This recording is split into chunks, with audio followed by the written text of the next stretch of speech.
It has been a true pleasure to have among us in this 34th annual meeting of GETECCU Professor Marla Dubinski. She's an expert in personalized medicine.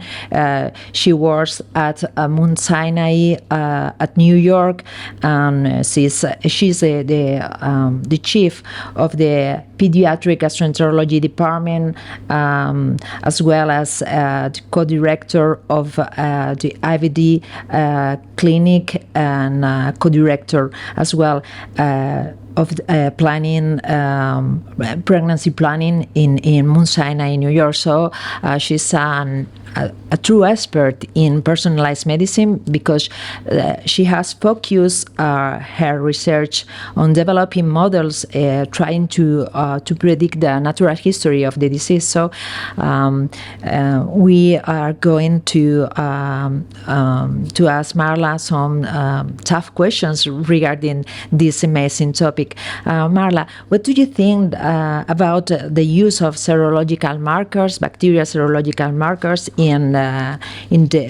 order to guide the therapy in patients with IBD? Thank you so much for inviting me to be part of the podcast and to take part in this incredible conference that you just had.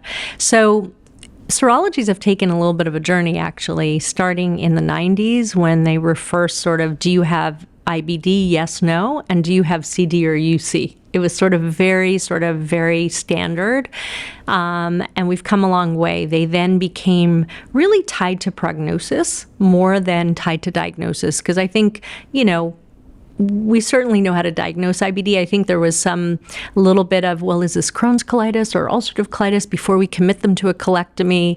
But that was when we only had like one therapeutic target, which was anti-TNF. We've come a long way, so I think we're less sort of stuck on, should they go to surgery or get anti-TNF. So we've moved beyond that.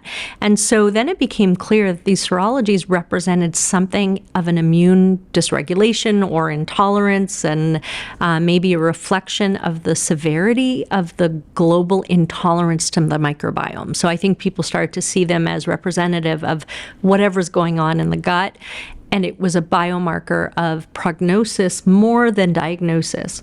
And I think it still remains that when you look across other biomarkers, serologies, particularly ASCA or some of those that are in the oligosaccharide antibody family, they've been long associated with worse prognosis, meaning more strictures or fistulas. But it's interesting, we've now seeing, and you have a cohort here as well, of incidental diagnosis, for example, or we have all these prevention cohorts where we're taking high-risk family members. And it's amazing that no matter what cohort you look at, serologies are the most predictive of developing IBD, even when you have no sign of IBD.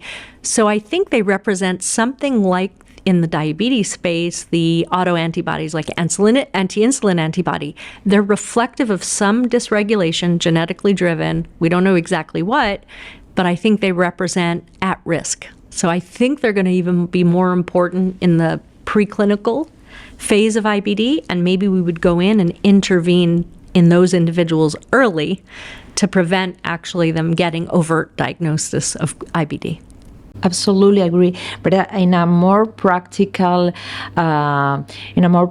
sense, now we have some genetic markers such as HLA, DQ. 105 that regarding to immunogenicity related with anti-TNF therapy, and maybe we can use in our clinical practice in order to prevent this, or maybe we can do a proactive strategy with the drug. What do you prefer, or what is your point in this question? Yeah, so I think it's important to note that 1 in 2 patients who are in your office will be positive for this HLA haplotype. So the reality is that would mean that the majority of our patients getting TNF, especially infliximab, are at risk of developing anti-drug antibodies. But what we've learned from the PANTS study, who originally really introduced it to us, is that even people on combination therapy still got anti-drug antibodies. So it's not like just by adding something to lower the rate of antibodies is enough. What has become clear is a way to overcome that genetic risk is you have to dose the drug correctly in induction. Because if you actually get the right dose in induction, including the third dose, probably the most important, we've done some research to suggest that if you dose the third one correctly to make sure that, and you time when they should come back for their first maintenance, even if they were HLA positive, it didn't matter. The antibody rates were negated by just getting ahead of the anti-drug antibodies and keeping the drug concentration at 10 or above. We sort of shot for 10 for the fourth infusion. Some debate between 8 and 10 is probably the right trough target. So I think it says that you can use this to say, one, this is someone who's at risk of getting anti-drug antibodies. I have to dose correctly early. And if you want, you can add a concomitant immunomodulator to also sweeten the pot, meaning have an added some action that lowers the rate of antibodies. But the key, more than adding an immunomodulator, is dosing it correctly in induction and making it to that fourth infusion before your trough level goes too low. That's when those antibodies pop up. Okay, but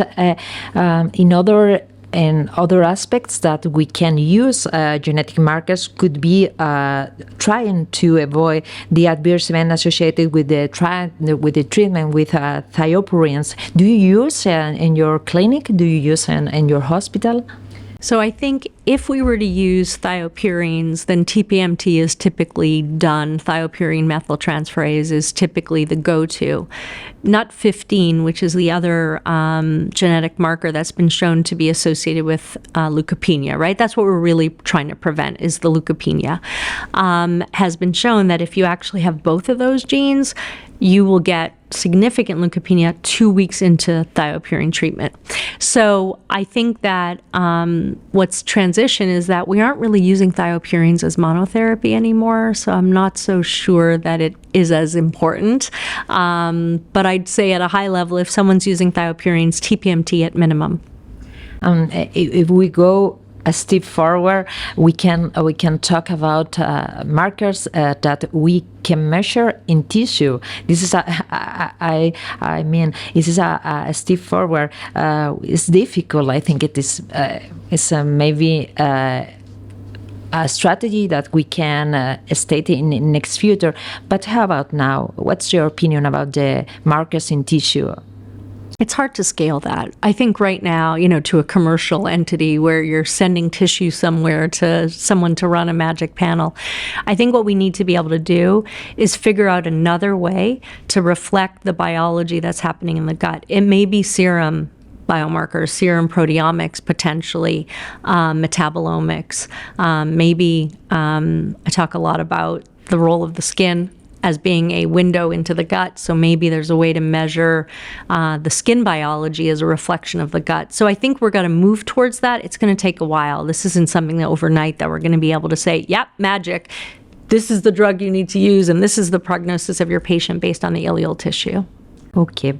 And let's talk about the million question. The right therapy for the right patients at the right moment it sounds great, but how to do, and really how to use in our clinical practice. So today, all we got is time. So I think if we just made one advance and someone says you have one opportunity to really change the natural history of the disease until we get better at our technology and everything, it would be time, meaning putting people on advanced or effective therapies early. Because I think particularly for Crohn's, and the Love CD study showed that with Crohn's, if you waited beyond 4 years, vedolizumab, which is what was tested in that study, didn't work as well than if you did it in 4 years. I still think 4 years is too long, by the way, because I think a lot of bowel wall damage can occur in 4 years. But in ulcerative colitis, time didn't matter as much. So that I thought was interesting, that with Crohn's, because of the fibrotic nature of it, you have to think early. So I think probably for now, the right time is critical. We talked about the right dose with therapeutic drug monitoring. I don't think right now, other than disease location as well as time or getting to patients early, or a family history of another immune condition, such as psoriasis or psoriatic arthritis or multiple sclerosis or rheumatoid arthritis, we need to listen to the family history because that's probably the biology of that individual. So while we're hoping to find the magic biomarker that predicts which treatment for which patient, I think today we have family history, we have location, we have time, and we have some of our phenotypes that we need to address. So I think we could start, and at least if we start, we can improve the outcomes for our patients. So many thanks for your wonderful talk at our Congress, and of course for answering all our doubts, our questions in this podcast. Many thanks. Again, thank you Marla. for having me.